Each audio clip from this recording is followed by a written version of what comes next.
Olá! A Igreja Batista da Graça disponibiliza as suas mensagens e reflexões nas plataformas digitais. Se quiseres continuar a receber, podes acompanhar-nos no Spotify e YouTube. Deus abençoe.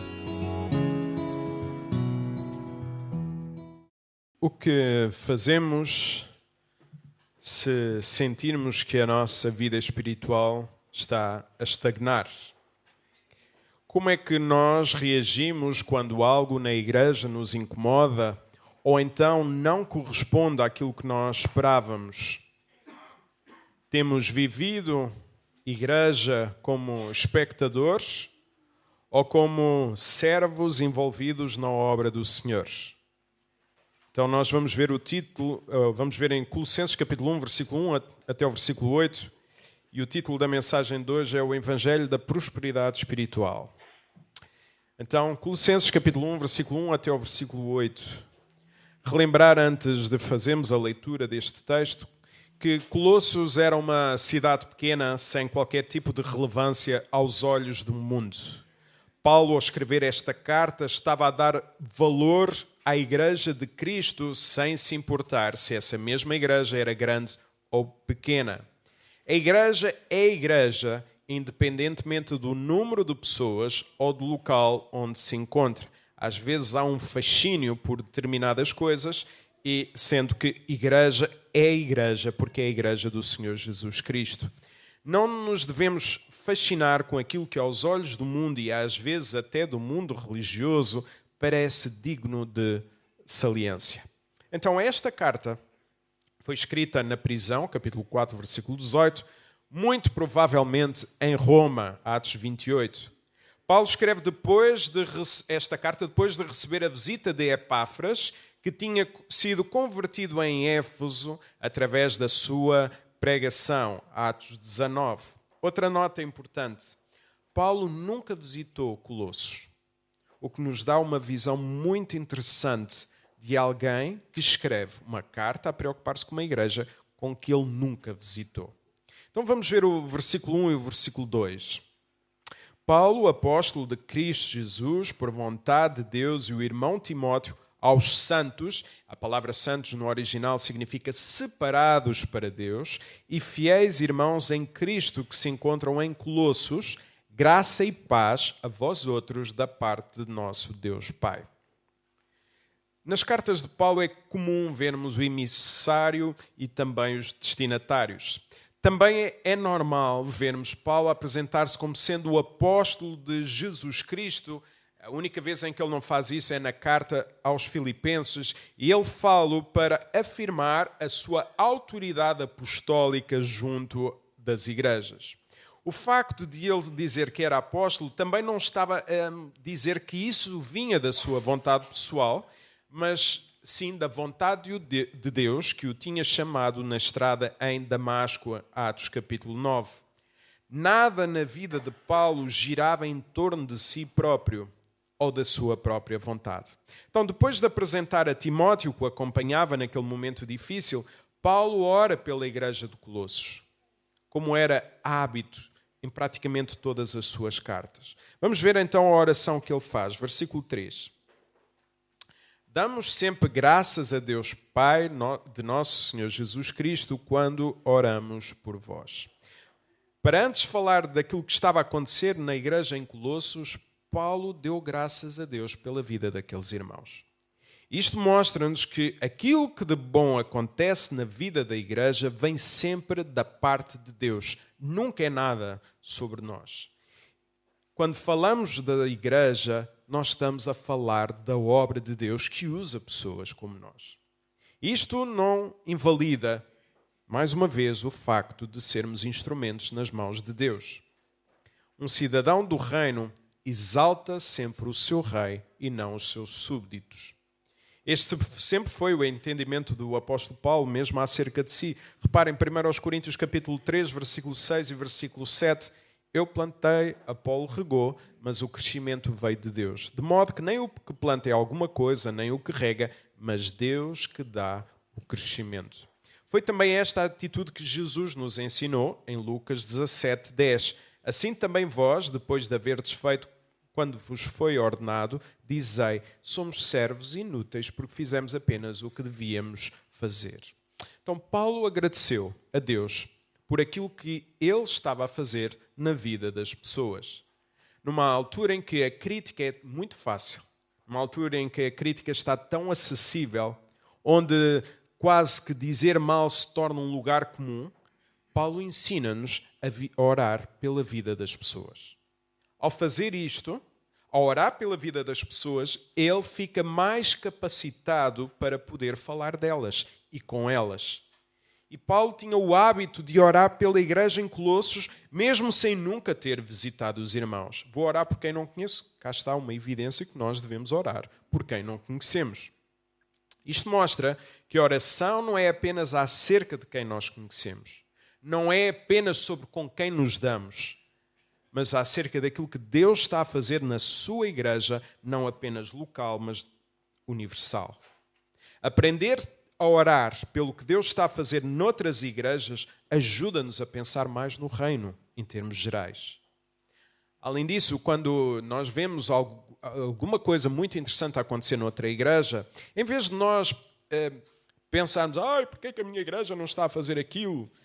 Porque isso alimenta sentimentos de inveja. Nós devemos, sim, agradecer por aquilo que Deus está a fazer na vida daquela igreja. Porque a gratidão combate a inveja ou até a maledicência.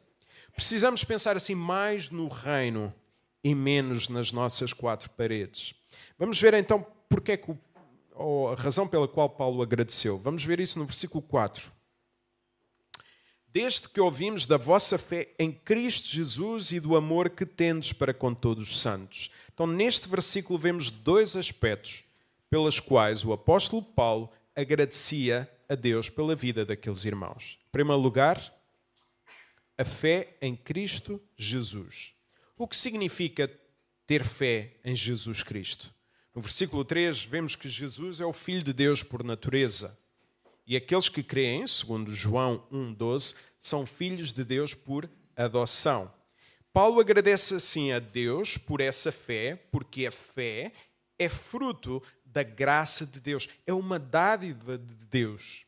É a verdade que nós encontramos em Filipenses 1,29, porque vos foi concedida a graça de padecerdes por Cristo e não somente terdes fé nele. Então a fé cristã está centrada em Cristo Jesus. E é por meio dela que nós devemos viver diariamente. Em segundo lugar, Paulo também agradece o amor deles para com todos os santos.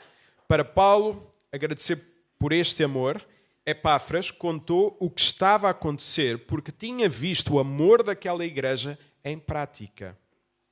O amor cristão deve ser assim visível, deve ser também vivido para com todas as pessoas, sem qualquer tipo de exceção. É o que nós lemos em Mateus 5,16. Assim brilha a vossa luz diante de todos os homens. A igreja não é apenas um espaço de amizades pessoais. Quando nós reduzimos a igreja aos nossos relacionamentos pessoais, nós estamos a perder unidade. Nós estamos a criar distância entre os irmãos. A nossa preocupação enquanto igreja deve ser incluirmos quem nós já conhecemos e quem ainda não conhecemos bem. Às vezes faz-me confusão as pessoas de igrejas de 50, 70, 80 pessoas não saberem os nomes. É aquele que está na igreja sempre na segunda fila, na primeira banco. O João. Sim, acho que é esse João Trocados.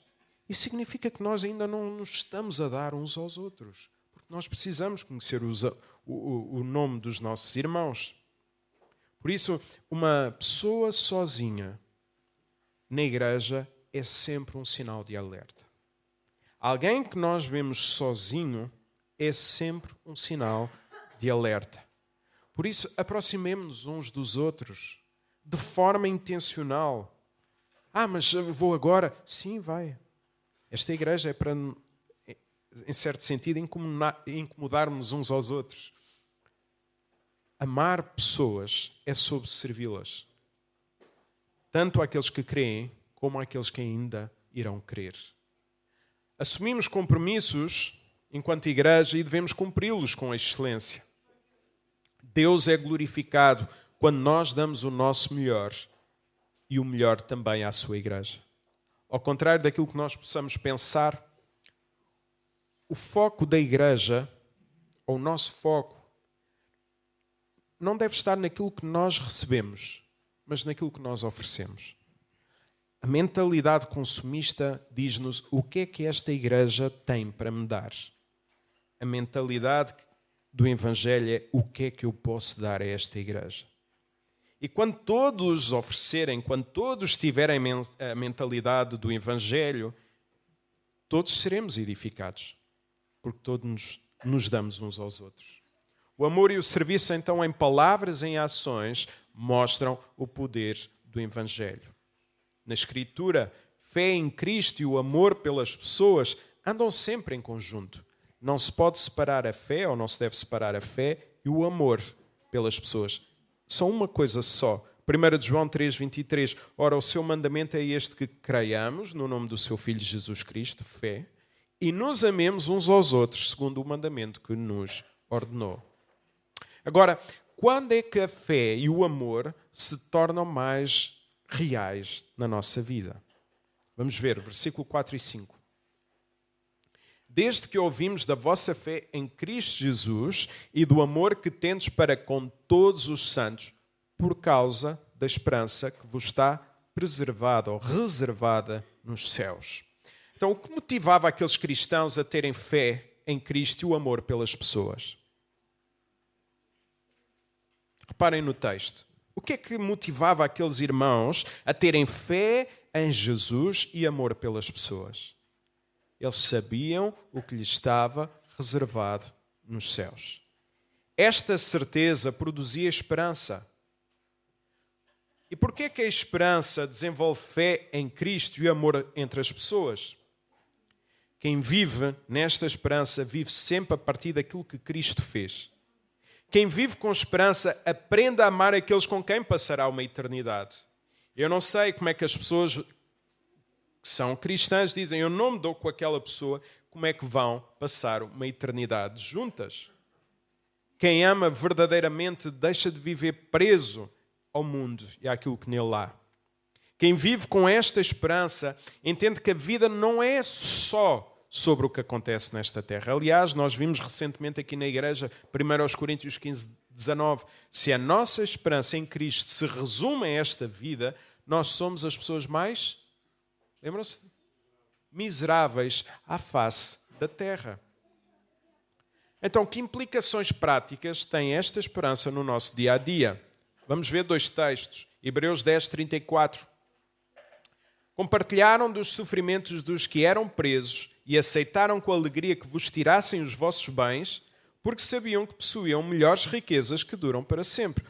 Ou seja, neste texto em Hebreus 10, 34, nós vemos que ao ajudarem cristãos presos, sabiam que iam ser prejudicados. Ou seja, estas pessoas cristãs não se importavam de ajudar cristãos presos, mesmo sabendo que as suas riquezas iam ser roubadas. Porquê? Porque a riqueza dessas pessoas estava nos céus. A preocupação dessas pessoas não era terem mais riquezas aqui na terra. Viviam a partir da riqueza que lhes estava reservada nos céus. O amor foi sustentado então por esta esperança. Vou dar aos outros quando eu posso perder? Não tem problema. A nossa riqueza está lá reservada nos céus. Essa é a riqueza mais importante. A esperança cria assim amor pelo próximo. Amamos dessa forma com profundidade quando valorizamos aquilo que nos está reservado. Em segundo lugar, vamos ver também a importância da esperança na nossa maneira de viver. Hebreus 11, 24 a 26. Diz o seguinte: pela fé, Moisés, quando se fez homem, recusou o título de filho da princesa do Egito, filha de Faraó. Antes, preferiu sofrer maus tratos com o povo de Deus do que gozar por algum tempo o prazer do pecado. Achava que ser desprezado como o Messias havia de ser tinha muito mais valor do que todos os tesouros do Egito, porque tinha os olhos postos na recompensa futura. Então Moisés recusou o pecado. Moisés preferiu sofrer maus tratos, aceitou sofrer, porque vivia com os olhos na recompensa futura. Ou seja, podes sofrer, podemos sofrer, mas há um lugar onde não haverá mais sofrimento. Agora pensemos, como cresceram a fé, a esperança e o amor na vida daqueles cristãos? Como é que pode também crescer nas nossas vidas? Versículo 5 a versículo 6 de Colossenses. Do qual antes ouvistes pela palavra da verdade do Evangelho. Pela palavra da verdade do Evangelho que chegou até vós, como também em todo o mundo está a produzir fruto e a crescer, tal acontece entre vós desde o dia em que o ouviste e entendeste a graça de Deus na verdade. Então podemos ver que foi o Evangelho que trouxe prosperidade àquelas pessoas. Mas prosperidade qual? Espiritual. Pois foi por meio desta prosperidade que aconteceram, ou que veio a esperança, a fé e o amor. Devemos assim acreditar que o Evangelho cria estas três coisas: fé, esperança e o amor. Se nos estiverem a faltar algum destes três aspectos, temos de pensar mais no Evangelho. Temos de pregar mais a palavra. Porquê? Porque a palavra de Deus é suficiente. Não há fruto espiritual sem a palavra de Deus. Há muito entretenimento, mas depois há muito pouca conversão. Porque é pela pregação da palavra que há transformação de vidas. Não há fruto espiritual sem a palavra de Deus. O Evangelho dá fruto, cria fruto, faz crescer a esperança, a fé e o amor. Numa altura em que as frases de efeito dominam, importa lembrar que é a palavra de Deus que tem poder para transformar vidas. Os irmãos, peço-vos encarecidamente, não permitam que eu ou qualquer outra pessoa neste púlpito possam pregar outra coisa que não seja a palavra da verdade. Volta meia volta, ouço esta frase tão egocêntrica. Tens que tirar tempo para te encontrares. Às vezes até acrescento, e contemplares. Tens de tirar um tempo para ti. Ao olhar para a minha vida, reconheço que quando peco, muitas vezes foi por me querer contemplar. Por querer pensar em mim e não pensar em Deus. Porque à medida em que nós tiramos tempo para pensar em Deus, nós pensamos em nós da forma correta. Nós precisamos é de organizar o nosso tempo para cada vez mais nos encontrarmos com Deus e contemplá-lo. É por isso que Paulo agradece a Deus pela esperança, pela fé e pelo amor na vida daqueles cristãos. Estes três aspectos são sempre fruto da mensagem de Deus. E é por isso que foi preciso alguém anunciar o Evangelho para que isso acontecesse. Vamos ver o versículo 7 e 8. Segundo fostes instruídos por Epáfras, nosso amado conservo, e quanto a vós outros, fiel ministro de Cristo, o qual também nos relatou do vosso amor no Espírito. Epáfras estava a lidar com falsos profetas. E Paulo, ao falar de Epáfras desta maneira, estava assim a aprovar o seu ministério quando ele estava a ser criticado, estava a aprovar também a sua mensagem e a rejeitar qualquer outro ensino contrário. Olhando do versículo 6 ao versículo 8, vemos que Epáfras, tendo ouvido o Evangelho em Éfeso, levou esta mensagem a Colossos e anunciou-a àquelas pessoas. A mensagem é poderosa e não deve ficar reservada à nossa vida. O Evangelho é assim pessoal e transmissível a todos, sem exceção. Desistir de anunciar o Evangelho ou deixar de orar por alguém revela falta de confiança no poder de Deus para transformar qualquer tipo de coração.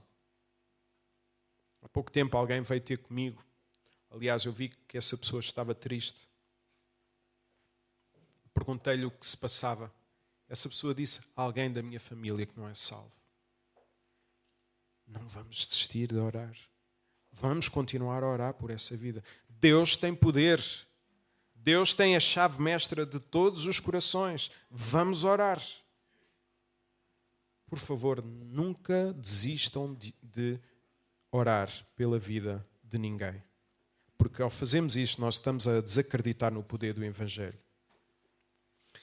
Enquanto pastor, também vos quero reafirmar, ao longo destes quase 13 anos, quero reafirmar o mesmo, que é, em tudo o que nós fazemos na igreja, nós precisamos ter um espírito missionário. Não podemos só confinar a nós. Aquilo que nós vemos a acontecer foi precisamente isso, um espírito missionário. Reparem, Epáfras não só anunciou a palavra, como também relatou o que Deus estava a fazer, o qual também nos relatou o vosso amor no Espírito. Esta é uma lição clara para nós. Ou seja, Epáfras identificou coisas boas, Paulo fala dessas coisas boas, e esta é uma lição clara também para nós. Temos muita facilidade em identificar falhas, a anotar os problemas que aconteceram, que o som não estava grande coisa, porque o sermão hoje, o pastor veio da Assembleia da CBP, nota-se o seu desgaste, etc, etc. Temos todos capacidade para isso. Mas nós precisamos de agradecer ao Senhor pelas coisas boas que acontecem. Precisamos falar também entre nós das coisas boas que Deus está a fazer, não para exaltar o homem, mas para louvar ao Senhor por aquilo que Ele fez. Reconhecemos rapidamente o que precisa de melhorar e às vezes damos menos atenção àquilo que Deus já está a fazer no nosso meio. Às vezes quem chega nem sempre conhece o caminho que nós fizemos até aqui. Quem já cá está continua a crescer. Não cresceu, não sabe de onde é que veio. Nós seguimos juntos no tempo de Deus. E não queremos ficar a apontar falhas, mas queremos trabalhar juntos. Temos grandes desafios pela frente. Nova liderança da igreja. Estamos a trabalhar para novas instalações. Ou esta semana ou na próxima semana já vai entrar no mercado. Nós estamos também a querer orar por vidas, para que cheguem mais vidas, para que vidas não salvas ou vidas que já são salvas, mas que estão feridas. Como temos visto, a igreja não é só um lugar de receber novas pessoas, é também um lugar de regresso. A palavra de Deus será sempre suficiente, meus irmãos. Não nos vamos deixar entreter por outras coisas. É a palavra de Deus. É dela que nasce vida em nós. E quando há vida em nós, nós queremos levar vida aos outros. Por isso, sim, nós queremos no Evangelho da prosperidade, mas da prosperidade espiritual. Aquele que nos faz então prosperar na fé, na esperança e no amor e que nos mantém na palavra. Se a nossa vida parece estar sempre na mesma, nós não precisamos de algo novo. Nós precisamos de voltar ao Evangelho. Como dizia o Eduardo Mano, às vezes o novo soa estranho demais. E de facto é. Às vezes há coisas novas que soam estranho, mas as pessoas vão entretidas, vão na onda. Têm sabor da palavra, mas não é a palavra. É o Evangelho que nos tira da posição de espectadores, coloca a servir uns aos outros e a encontrarmos a alegria que tantas vezes nos falta. Há beleza quando nos damos uns aos outros. Igreja da Graça, vivamos na palavra. Sirvamos a igreja, anunciemos a Cristo.